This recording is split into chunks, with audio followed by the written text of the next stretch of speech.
手里，我们就听谁的。那可能只能是这样。最好小声一点。哎，我屁屁在这儿呢，屁，看爹牵悠悠。用目光把它住手。要先尝一尝。他把我偷偷拉到厕所里去，然后给了我10块钱，说这是你压岁钱，都不敢在所有人面前给。哦，过年都不给红包。那我在这儿过年有什么意义呀？哎呀，突然之间悟到了 something。我悟到什么了？悟到什么了？不是你不给吃就算了，你不要放在那边馋我们，对吧？这个是他们的问题啊。他们开会只是防洗钱。所以如果这家人再送出去，你就没有责任。大概过了几个月之后，这颗巧克力就不见了。就送人了，这一顿奶粉你是张不开的，你知道吗？有画面。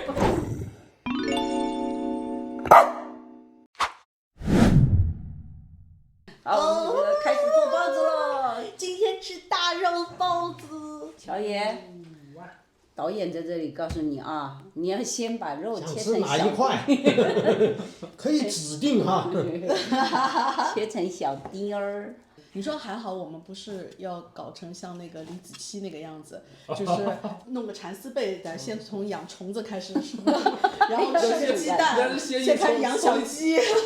这个先从养猪开始。对啊。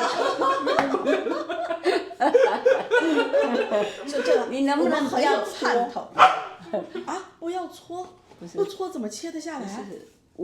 你知道哈，这个技巧很有意思啊。乔爷一切，我所有的板就一道一道一道横，但是我切不会。你是这样子，我不知道，我跟他手法就是不一样，他永远不管哪个刀哈，只要一切就是一刀。我们这样子，刀在谁手里，我们就听谁的。那可能只能是这样。最好小声一点。哎，我屁屁在这儿呢，屁，看爹牵悠悠。乔爷今天完全按你的口味来。你说什么样的口味？就多辣。对，就是很油腻的口味。很明油腻的口味。对对对，我们要包成那个透油大包子。透油大包子好像不太可能。那就是漏油的包子，不叫透油的大包子。就是从表面上一看，就里面就很丰富的感嚼，就不用咬开它就能看到里面的肉。你知道，我告诉你哈，啊，为什么我们做不到啊？北美的粉它质量非常好，没有任何的添加，所以它的粉就是黑黑的，很扎实，然后就是筋性很高。那这个那些你看特别白的那个能够透出来，那个是已经各种加工。加工过了。怪不得那个老奶奶说是包坏了的。我们刚刚还讲了这个笑，就因为我最近不是老馋大包子嘛，然后网上刷视频，然后就有一个孙子，然后他可能就是回去探亲，见到他外婆，然后呢他就跟外婆说，外婆吃大包子，然后他说啊，叫外婆给你包大包子，他就在网上找了一个透油大包子的照片给他姥姥看，然后姥姥一看说这儿包坏了。这儿包坏了。你要知道哈，我们过去的包子就没有漂白呀，没有什么，那个时候就是黑黑的。现在它可以让你各种的暄软、蓬松、柔软啊，这都是加了很多东西的。对。北美这边面粉，尤其是有机面粉，它就是你待会看。然后我们现在就是这样一直在盯着这一堆肉。对呀。用目光把它住手。要先尝一尝。过去啊，我们在国内的时候，就是即使一起做这个，好像没有这个机会，大家都有太方便，都在外面吃。只有到了加拿大以后，我们才能就是坐下来一起做东西的这种快乐才来。在这里大家都比较穷，没有那么多钱下馆子嘛。也不是，一开始的时候跟穷还没有直接关系，因为你想吃的东西吃不到。对，就没有这个对，你记不记得那个时候我们念书那会儿，谁家没个电磁炉？对，就是我们不会做，那我们就吃火锅。对。然后火锅材料都很难买得到。那个时候一帮留学生啊，自己研究炒锅底。我研究过，但没有一次成功。但我吃别人家的就很成功，自己炒那个就是那种川香什么锅底料，自己在家炒。特别麻烦。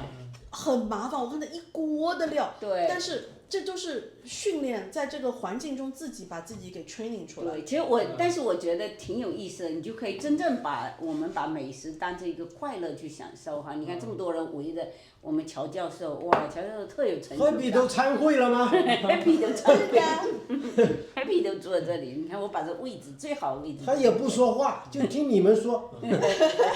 那时候是你只能自己弄。你因为这边当时东西太少，因为我们春节一定要包春卷，然后那个春卷在这边的春卷根本不是我要吃的味道。我知道。就是对硬的要死啊，里面那种反正我完全不要吃。就是饭店里面的那种春卷嘛。啊，对。然后一根还卖了。对，它这有2种，一种 egg roll 那种就是硬的那种一种，还有一种是我们那个越南的那种春卷。啊，但是都不是我们。都不是我们的，我是包的就是上海类的那种春卷，就里面湿的。啊，我喜欢的那一种。我们喜欢吃咸的。豆芽。对。豆芽。豆芽春卷。哎，我们到时候可以过年的时候，我们聚会的时候，我们可以就是包春卷啊，就是类似于就是说我们小时候我们还原小时候的还原我们小时候的。对呀。对，就各自做各自小时候的那口味的东西。我们来还原，我已经咽了口水。那我们长辈你要准备红包啊。没，乔爷会准备彩票。我都帮你想好了，我都帮你想好了。这个好主意哦，我谢你啊。这个教授，这个学生服务还 OK 吧？这个智囊团。哎呀，你看。差不多就行。差不多。别用你的小眼睛3条眼。你知道我们过去，其实在国内啊，它主要是人情世故多，就是到过年的时候，就是这个比较伤脑筋，不然在一起做吃的那个时候也是很快乐。主要是人情。每个人花2块钱，一个人中个100万，哇，那真是很发达的一个。立即马上说走就走。对。每人买套房。100万是不是可以买套房？100万每人买套房做不到吧？不是，每人100万。每人100万，那就是另外一回事了。对啊。都买在一排。对啊。互相敲门。直接叫上去做开发商盖一排不就完了吗？我们就指一块地就行。对。就这样。上去开。去开发。那个红包的事情，我记得我小时候，为什么我老跟你们说，我说我长到一定时候翅膀硬了，过年我就跑出去玩了。就大年初一过了，可能到大年初一下午，我就不知道去哪个同学，那时候经常跑崇明嘛，崇明同学家就不愿意在家里面，亲戚朋友这一大堆。有个最核心的原因，我到了大概初中后半阶段的时候，我们家不知道那帮大人商量好了什么事儿，过年都不给红包。那我在这过年有什么意义呀？哎呀，我告诉你，他为什么不给红包呢？其实是互相的人情，尤其是你们上海人哈，其实是大家是记着对方的人情。对，那我有个印象是，的确就这个人情里面一个什么问题啊？我就当时我很小，我都感受到大人的这种压力，就是说当时我大舅舅还没去日本的时候，他是家里最穷的那个。怪不得他到那边连死尸都背。他是整个就是因为我外婆也是7个小孩嘛，他是就是亲戚朋友里感觉就是所谓混得最不好的啊，就是最没钱的。然后呢，这个时候就变成给压岁钱，就变成他压力是最大的那个。他有小孩吗？他有小孩呀。哦。全都有小孩，除了我小舅舅啊，小舅舅不是特例嘛，节省自豪。对，然后其他都有小孩，那么就是。我记得当时拿压岁钱，他到一个什么状态啊？压力大到啊，他把我偷偷拉到厕所里去，然后给了我10块钱，说这是你压岁钱，都不敢在所有人面前给。就怕现场开包发现这个额度怎么在你这儿变少了。对，我跟你讲，有的时候很尴尬的。你知道我有一次，就我们当时是觉得不要把这个压岁钱拿去抬高。就原来大家说好都是50块钱，就那个年代50块已经很高。已经很高了，对。有一年突然间，我那些堂哥什么哈，突然间把这个价钱抬高。对，就。那我没有想到。是啊，你会莫名其妙的，就是就这种感觉，就比如说。说好或者说就是很默契的，大家都给50块。那除了我大姐就没办法，她就偷偷给了10块，对吧？其他人都给50块。当有一个人莫名其妙的给200的时候，其他人其实的那个时候就像我下一年怎么办？对，就变成这种状态了。突然掏出来200每个小孩的时候，那我就看其他大人的那种状况就直接愣掉了，知道吗？封在红包里面的。问题就在这里。不是你封在红包是吧？很多小孩会直接就拿着。对。他是给红包，他会忍不住他就直接这还好办。我当时尴尬的是什么？就比如说是这样，因为在那么多我的亲戚朋友，我的当时经济状况是最好的。那越是这样，我们越不敢，因为我是怕给他们增加负担。那他们正因为觉得你经济条件好吧，那我们就都多给你，可能也会多给。其实。就你非常尴尬，就是等我们拿回家了，给孩子拿出来才知道，他们都多给我才给那些，因为这里弥补都弥补不了，我只好弥补不了，因为就是他因为很多小孩嘛，家教不同的，像我是属于就我爸妈就严格说你红包不能当着面怎么样，我都是到了我就直接就给。不会明白为什么爸妈不让我们现场拆红包。对，可能但我是不知，我只知道这就是从我爸妈来说，这个是家教，就是说应该怎么样。突然之间悟到了 something。悟到什么了？悟到什么了？你有没有发现一件事情？我们华人我们中国人，我们中国人小时候的一个家教。你别人送礼物给你，你是不能当场打开的。对。跟西方但是西方是完全相反的。对。是不是就是这个？对。就是说，你当场打开，可能会造成旁边的人的压力、尴尬，或者是怎么样？他们想的好多好多这种人情的尴尬。正因为这样，所以他们的人情就很简单，就大家都有约定俗成。比如说，我大概都20块左右，就是当时芬妮过生日的时候，记得吧？就大概大家都是买或者自己手工做的。那手工做的情谊很大，特别好。当时送了一个就很昂贵的水晶，就是那种就是大人都算昂贵的一个。然后芬妮全部打开了以后，芬妮就是私下里就是退回去说，我一定不能收，因为你超过了这个东西以后，就是整个循环就有问题了，这个朋友圈没法玩。但是这种还回去会不会也让别人觉得没办法？也是一种就是人情上的尴尬。是尴尬。其实我在想办法找这么一个机会来感谢你，对吧？那可能给大人。给家长小朋友的家长，就你们对我们帮助很大嘛。给小朋友他一定是不肯收的，但是那我就想，花在小朋友身上。其实就是说，这个只是说，中西方对礼物这个东西的概念的定义不一样。对啊。你觉得要在这里还，其实你会给周围的人压力。想到小朋友收礼物，我突然想起来一件事情，我们都认识的那个朋友，我们那时候已经在这里念书了。那他呢，让我陪他去机场接他爸爸。他爸爸呢是跟着一个商务考察团过来，就待很短的2-3天这样子。然后呢，他商务考察团的团友们看到，就是谁谁谁的女儿，对吧？然后就塞红包给他，一塞好多美金，好多美金，具体是多少我不知道，但是一定没少收。因为他们那个考察团还大概待2天，那很短，2天还不是1天半，反正就要走的。然后他马上去搞清楚他爸爸那个团什么时候走的最后期限，拉着我在 Metro Town 疯狂买东西。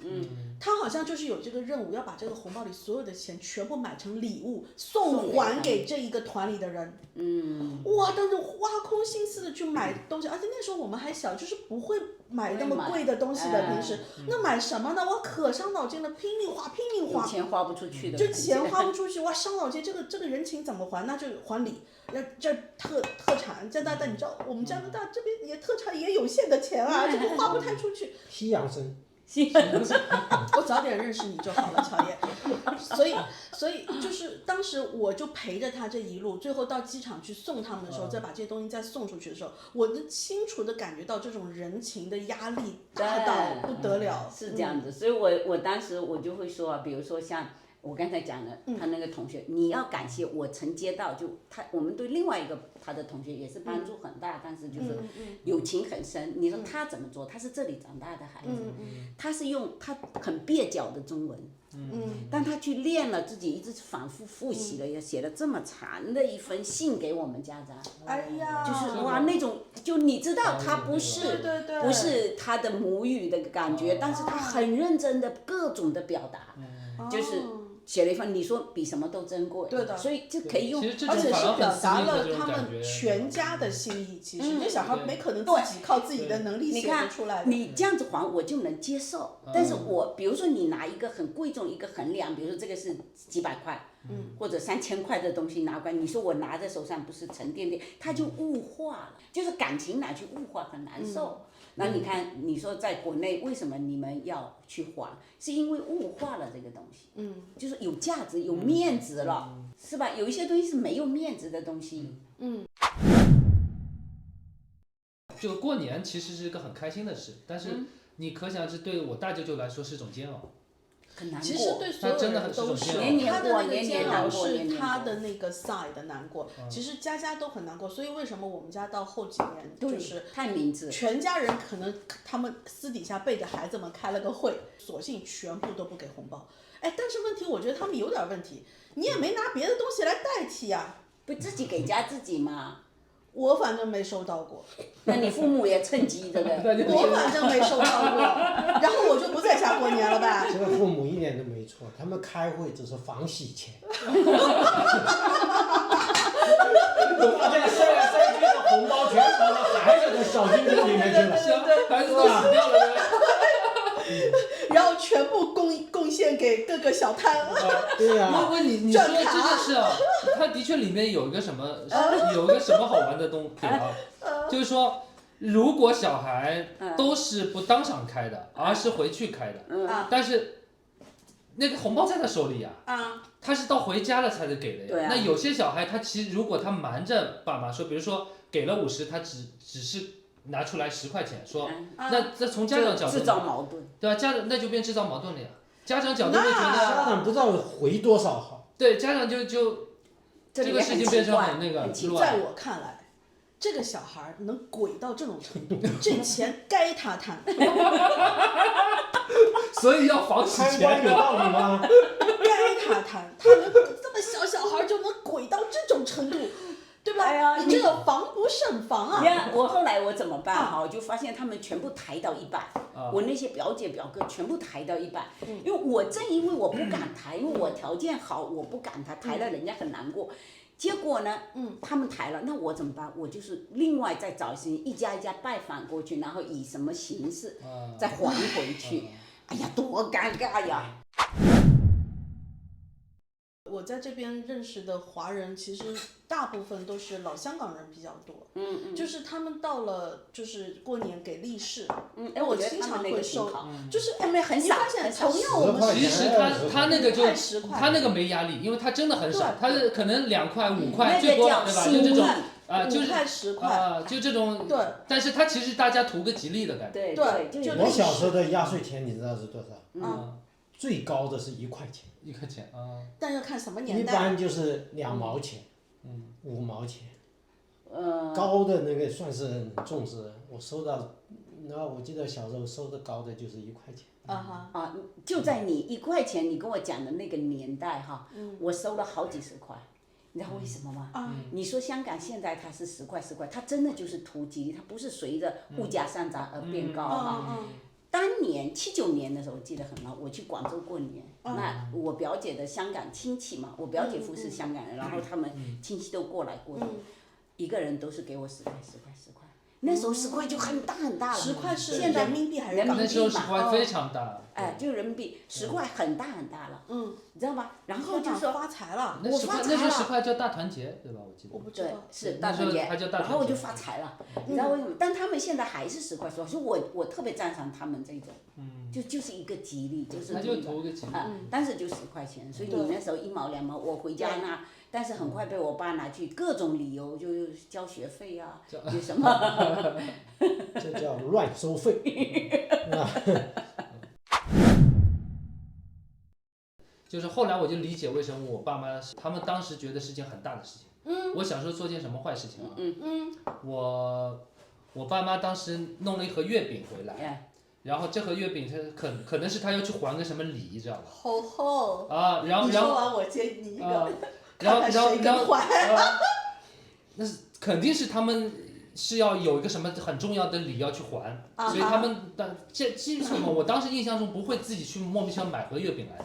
那这盒月饼买来而且很高档的一盒月饼呢，那他肯定之后是要送礼，我又不知道。我就知道这个东西是我很想吃，但是我又不敢就是当着面，我爸妈买回来，他们没吃之前我不敢乱动，但后来我就是忍不住，实在忍不住了，趁我爸妈不在，我就把那个包装盒开始开来弄，然后我吃那月饼我还吃了一半，就是它不是有4个月饼吗？我拿其中一个月饼切了一半吃掉了。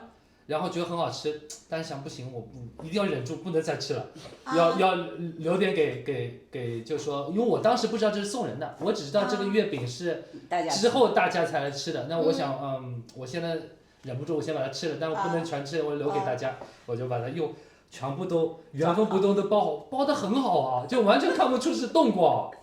但是你看，你有这个心态，要把它包回去，包的没人看得到。就是我不想让我爸妈知道是我偷偷去吃了呀。那总有人吃吧？对，问题就在这儿，知道吧？我就是自欺欺人，觉得这个东西，这孩子太单纯了。即使被发现了，也不会有大事，知道吧？是。我妈也不知道有个什么第六感，就觉得这个东西要确认一下里面没有坏还怎么样，他就真的要去把它打开。他不是打算送人吗？他是要送人的，但是他就觉得那盒东西好像是莫名其妙，是他的心里有种不安，总觉得有点哪里不对哪里不对，something我也不知道他可能一拿起来发现，对，他是他100%没有看出这个东西被动过，但是他就是说我要看看到底里面什么情况，出来是半个嘛，我爸的第一反应说要跟那边去评理去。半个月饼里面这是什么厂家生产的？是他买的还是别人送的？买的，人家是买的才会充那3天。他肯定是哪个商家这么坏？对，然后你爸花钱买了，我妈急了要去跟那边讲理的，然后我妈就先拦住他，她说你等等，我们先确定这个东西，她说切的这么漂亮，厂家怎么你要不就少给一个，对吧？你里面4个里面少1个，那有这可能性。他装的时候装，太不周到了。你留个半个，那怎么想这个东西都不对，对吧？然后就严刑逼供我，因为严刑逼供你。对，因为只有我有这个可能性。那你哥呢？我馋嘛。你哥呢？我哥那时候，我哥比我大9岁啊，不太可能。他已经过了馋的那个。对，过了会做这种坏事的时候。然后那你就招了，我就招了呀。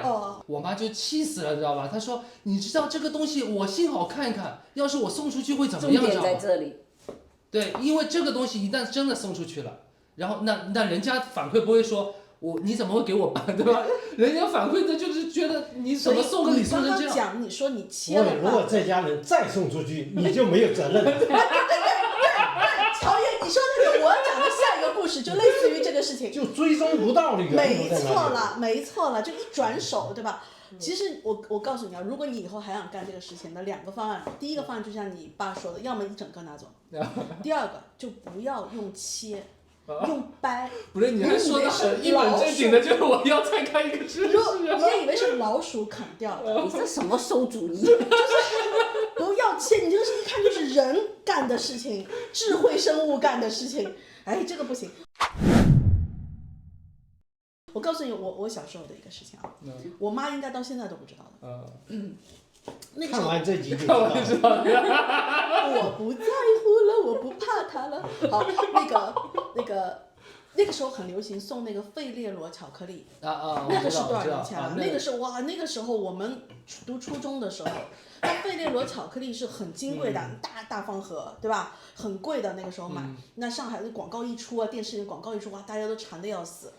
然后我就看着别人送给我爸的一大盒费列罗巧克力，在那一直放着，一直放着。我实在有一天忍不住了是吧？我不可能，我实在忍不住了。然后，那它旁边是一圈那个金的那个胶带嘛，就是金色的嘛，我就用了一些手法把它完全打开之后，从里面掏了开始吃。但那盒子不是透明的，看得见的吗？是啊。然后你就包一点纸巾进去不就好了？包成是个那就好了。你只要把它包回去是个圆的，往那一放没有，然后我手势可好了。然后一发现自己包的很好，那就不能只吃1颗了，对不对？所以好，很快，大概过了几个月之后，这颗巧克力就不见了。你妈就送人了。我很笃定，我从来没有担心过这件事情，我一点心理压力都没有，因为我们家有太多这种礼品，从进来到出门没拆开过。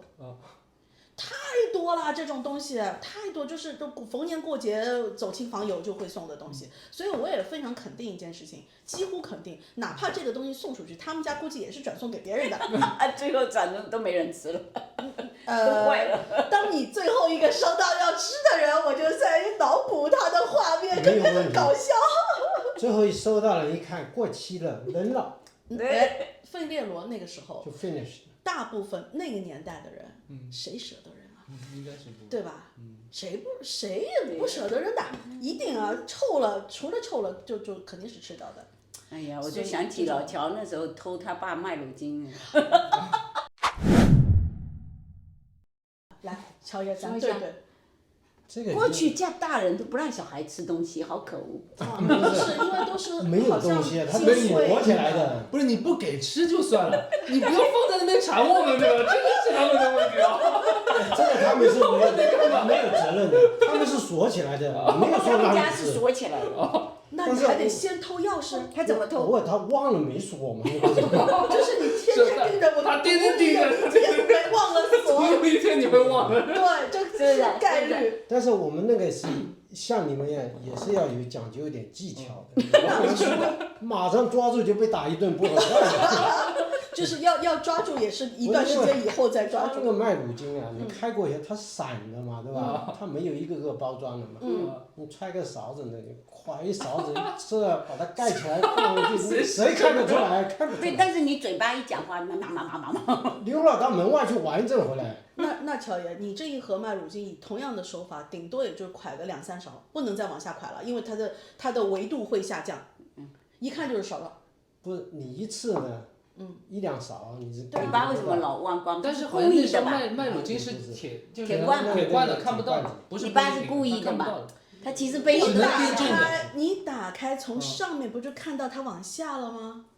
那这件事儿不是我干的，我告诉你，有一个很有名的人小时候干了。不是他坏的点我知道了，他要是就像那个他要包回去，然后就看不出，对吧？然后这个我估计他之后下面还填点什么东西，然后再让他看得出来。其实那个时候说句实在话，这种东西呢，也不是说大人不让你吃，因为那时候确实是没有东西可以吃。那时候是我父亲生病，有的时候要调剂一下，他那个药吃的多啊，要调剂一下。我们也知道，但是小孩子就那个忍不住，嘴巴那个馋嘛，对吧？就再偷一口，奶粉也是，哇呀，这个吃一嘴奶粉你是张不开的，你知道吗？有画面。那干奶粉吃进去啊，是粘在里面一盘，赶紧冲出去跑掉。每次干，要不留神肯定有问题的，回来。转一圈啊，咋的？不是，我最想象老妈跟我说，她以前都是放在楼顶晒那些，比如说桂花或者晾什么，哎呀，这些人太苦。我们家以前是有阁楼的，因为我们是每年每家每户都要晒那个桂花蜜的。就是桂花跟糖蜜制出来。我听说了这件事情，你们那儿桂花特别有名。然后放在那大人一般都是中午要睡觉，没睡。这些老鼠都知道。就中午的时候。他家有6到8个孩子。哎呦妈呀！中午是太阳最好的时候，那是肯定要放在那个阁楼上去放出去晒嘛。一脸盆啊，这一脸盆放在太阳底下晒。直接这么吃吗？直接吃，可好吃了！我跟你讲，你没吃过。因为人家是一根一根挑出来，把那些角都挑掉的。特别香，我一辈子都不忘记。你怎么吃？你说一下怎么吃。因为它有的时候一团一团，你不好带个工具。一团一团。它还没有干嘛？糖结在一起的。它已经泡上糖了。那是这个。它要去晒嘛，对吧？小蜜蜂都来了。搞一朵，一晒，嘟一溜下去。然后到下面去看蚂蚁晒太阳。蚂蚁晒太阳。那我们小时候没东西玩了。就看蚂蚁。OK。就是看蚂蚁。好的。然后你妈其实都知道。哇。不要剁太细，差不多就好了，要有肉感。但这个是我们自己研磨的，很辣很辣。我能试一下。不能是很辣，真的很辣，不能太辣。哇，就这个就是拿个小勺，要这么精细的。我们自己就是听上去就很吓人，就感觉这个东西就感觉就是像防狼喷雾一样的那种感觉。对呀，这是我们自己种。哦，对，我今天的任务是要学，你刚刚还放了啥？没有，还没。没有哈，就是辣椒粉、花椒粉。现在就是肉剁完之后放。花椒不够。花椒不够，那个麻根本出不来。好嘞。刚才好嘞，姐。花椒有。你看我都学会了，好嘞，姐。好嘞，婆。我这个有点吓人啊，这个。我韩国辣椒粉在这里怎么会拿咖啡？这个了，对呀，对呀。我们家的位置被人掌握了。因为我看到他正好朝着我，来了，蹭蹭蹭，大胆饭，大胆饭。这个不辣，可以了吗？好。要放油。还要再放吗？不用。还给我。去吧。这是我们家的东西。就被我窥探光了。方便之后做坏事。我怎么都不会对这些调料下手吧？你们家会列罗放哪了？人家因为我刚才面粉都能揉出水来，我这个有。没有，我只是形容它很 juicy。我刚揉面了，今天你吃大包子面是我揉的。我这一辈子没有一次性摸过这么多面粉。有那个面粉能揉出水来，我就把它派到新疆去，到沙漠去造林去。那就算了，你别拍我，你拍不动我。可以解决大问题，你知道吧？我可以不等它发酵，我可以吃不发酵的包子。杆切细，葱花不要切那么细。这样你不需要太近，你看你不要一下就慢慢，你看它慢慢，来，慢慢。我觉得我以后健身项目里可以加多这个。对呀，你来揉这个呀。差不多。它其实最后就是它其实里边是有面筋。我今天跟阿婆说，我说这个就是面粉发酵什么揉面，这是上海人的盲区啊。盲区，他们那小笼包不会做很多。小笼包不是全发面的。对，它是完全小笼包生煎包都是全发的。生煎它有几种做法，它就是完全不同的，对，半发面各种不同。还有皮就压根就没发的那种小笼包。就这个东西，我发现啊，北方人真的就是所有北方，他们从小就是跟着都要他春节包饺子，他必须自己手工包的，然后我看都会。对吧？那肯定的，是的。就在我看他平时再不做饭，他这个会。什么过年吃饺子，就像我们煮米饭一样。对啊，过年吃饺子，我真的是出国之后，身边开始有北方的朋友了，就是说过年要吃饺子。我们是没有的，是吧？完全没有。有一次我那个有个什么谁在我家里，我那年过年，这个要不要挡？要，我就没有做饺子。哎呦，他感觉没有过年好。对，他们是的，他必须有饺子。但是我们过年是不吃。我还遇到过过年只吃饺子这一样东西，别的啥都没有，就觉得这个像对我来说像没过年。就一面，你那一面是不去揉它的，你看过来是不是光滑？这个就结束了。对呀，肉还没包进去呢。那还没包，肯定的。就把它包成了一个馒头的形状，完了以后就结束了。今天这个肉是等于要炒肉吃。上海人，一个包子就一块肉。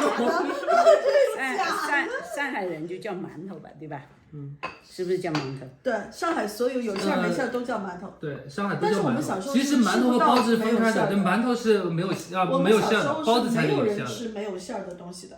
就都是要没有这个其实你没有馒头。一直到就是上海开始有北方人进驻了，然后就是我们就是什么高脚馒头。我记得我当时第一个吃的馒头就是去军训的时候，然后他等于给的早上吃的就是这种纯的，然后给你蘸个什么。弄点什么咸菜咸菜之类的，要蘸着吃的这种。两边往里擀，实际上是外往里擀，对，不是里面往外擀，对。那但是这不圆了怎么办？不圆，你转。一边擀一边转。我这个是看人家擀了半辈子的，我从第一次知道是往里擀怪不得我擀不好。你这又放了，跑了，你看你这后面都跑了。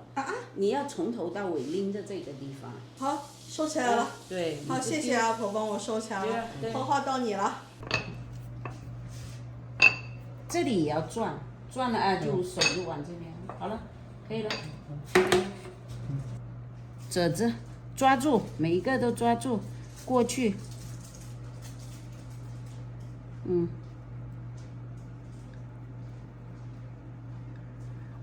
我刚刚抓的时候有种感觉，就是我只要再往上提一点点肉就会掉出来的感觉。不会。再过去。阿婆，你说他这算是抓住了吗？你抓住不要抓破了，轻点按，行。好，再来。好了，可以收口了。哎呦，花花可以啊。好，这个地方，来，你有点跑了，你稍等啊，把这个提起来。你手拿开。把这个口就这么提起来，捏一下就行了。哎，阿婆不是说要放1个小时吗？就放在蒸笼里放1个小时，免得待会儿软了你放进去。哎，它然后等一下1个小时之后，它还会再变胖吗？会。哦，所以我们现在在蒸笼里面不，所以我们在蒸笼里面不能放得太挤，是吧？你不能往外往里。这个是啥？我的处女包子。听上去。来，现在乔爷来，现在轮到乔爷了，乔爷来。是高手们上场。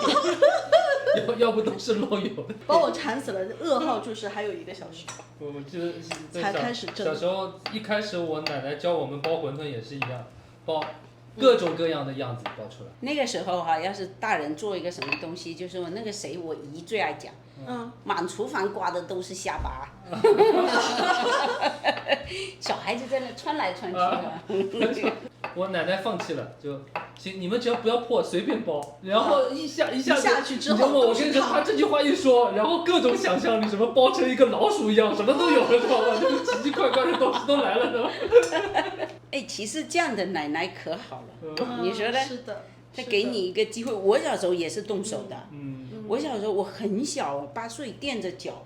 垫着凳子煮饭，那我奶奶也是随我，随我。然后最好玩的就是，比如说饭煮焦了，很容易啊。过去那个柴火灶很容易煮焦了，煮焦了呢，那当时呢是这样，我就一直搞不明白，到很大才搞明白。比如说快煮焦的时候，我奶奶就会说赶紧搅，赶紧搅，因为搅那个饭，搅饭嘛，因为你不搅，它底下做底了嘛，对吧？然后有一次呢，那确实是焦了，然后我的表姐就跟我讲，焦了还去搅，不能搅。那我说到底是搅还是不搅？其实它是有不同的，就是说，当你还没开始焦的时候，你是因为没有搅，没有这么搅才容易焦。但是一旦焦了，你不能去搅，搅了整锅都是焦，都是那个了。因为他们焦了以后就把底留下来，把上面拿走。最有意思是我们过去啊。没有那个汤婆子，就很冷嘛。上海、福州都很冷的那个天气，然后就会用那过去挂葡萄糖的那个瓶子。对，我有印象的。对。然后往里面加开水。是的。然后外面再用一个毛巾或者布包起来。对，我们小时候也这样的。然后呢，我特好玩，就那很烫嘛。然后我就在想，这个太烫，我们外面用水给它冲一下。Oh my god！ 然后我就用那个一烫，是冷水。然后自来水开起来，爆了。那是第一次知道热胀冷缩。但是我这一点好，我的家长不会骂我，我就知道热胀冷缩了。我负责守着。物理学就是从这里开始发明。对，老乔，你说是不是？你过去也是书呆子啊？是不是书呆子？过去我是不读书的。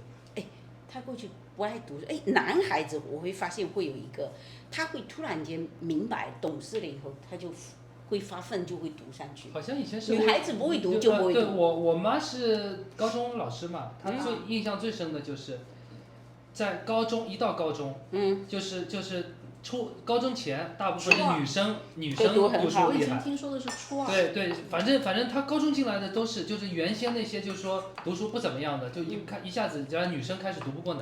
她到后面她也是开头不读书，她都不知道什么受刺激了，然后她就读书。这辈子就毁在不爱学习上。就你说那个批完之后，估计就雷劈，他们还真不是雷劈。那一刹那，昨天是右半边被劈了，今天左半边。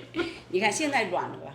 你们松弛。哦，对，松弛一下，就刚才我们一直揉它，它就紧了。就这个这个就属于醒完了。醒，就是说你做包子，你发现就比如面团越揉越紧，那就是它被你揉了嘛，它面筋出来了，你就给它放一会儿，它松了你就好做，它就是这样。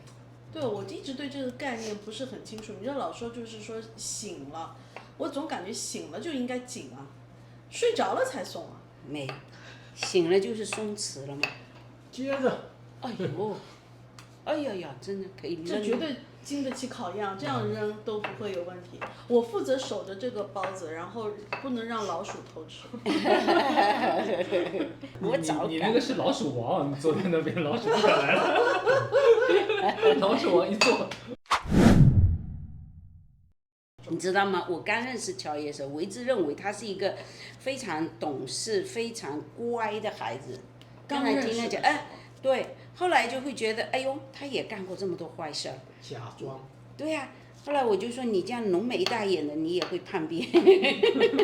你这浓眉大眼的也能干这坏事儿，他干坏事比我干多了，我觉得。哎，你有没有觉得其实是有一样东西在心里面作祟？为什么？这个东西叫什么呢？叫有趣的灵魂。在心里作祟，这个是天生的。这个是我个人认为啊，很少有后天培养的。来了，嘿。哎，有的人天生哈，你就看卡里跟皮皮，卡里天生就是小混混，调皮呀，他就会做一些调皮的事情，没事给你冲过来弄一下。卡里就是女人王。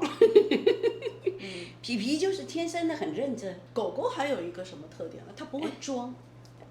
人会装，人会装，人会装。狗狗我吃醋就是吃醋了，我小气我就小气了，对，我护食我就护食。怎么了？对，就是我就这样。是的，对。所以像人的话，你就会，比如说各层好几层。你一个护食，你知道说到护食，我会想到一个我们以前看的那个很有名的剧《Friends》里面的那个 Joey，Friends Joey 好久没看，很花，他就整天要结交各种漂亮女孩子约会嘛。然后呢，他约了一个自己喜欢了很长时间的一个漂亮姑娘，终于约会约到了，面对面吃饭。结果那个约会就搞砸了，怎么搞砸了呢？就因为那个女孩子从 Joey 的盘子里面拿了一根薯条，然后把 Joey 气的，他说我唯一不能容忍的，对，他就护食，我唯一不能容忍的就是拿我盘子里的吃的，哇，一下就爆发了。那个女孩子觉得这是个神经病，我不能跟你约会了，然后这个约会就搞砸了。然后你看他，你想这个就是这个 Friends 的这个编剧哈，他会把这个情节编在里面。是能拿出来，是有爆点，有笑点，说明我们都会觉得他这样是奇怪的，但其实这才是本性。本性，你说哈，因为是在你物质丰富的时候，你是看不出这个本性。